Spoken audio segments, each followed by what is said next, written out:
אני מחזיק לפניי מסמך של האו"ם, New World Order, UN Agenda. אני אומר לכם ישר את התרגום.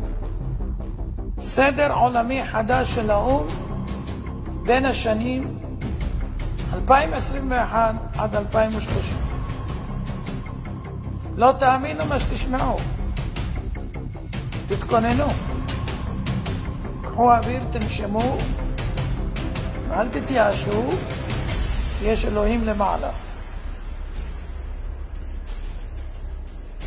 דבר ראשון, בין השנים האלה תהיה ממשלה עולמית אחת, מטבע עולמי חסר מזומנים, בנק מרכזי עולמי, צבא עולמי אחד,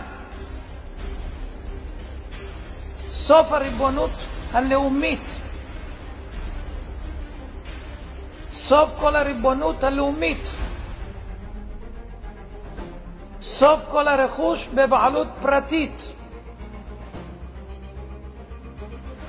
סוף התא המשפחתי, סילוק אוכלוסין, שליטה בגידול האוכלוסייה וצפיפות האוכלוסייה, חובה מרובה בחיסונים,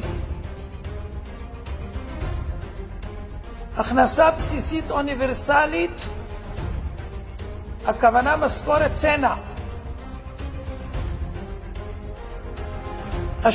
השתלת מיקרוצ'יפ לרכישה, נסיעות, מעקב ובקרה, יישום מערכת אשראי חברתית עולמית כמו שיש לסין, טריליוני מועמדים המחוברים למערכת הניטור G5,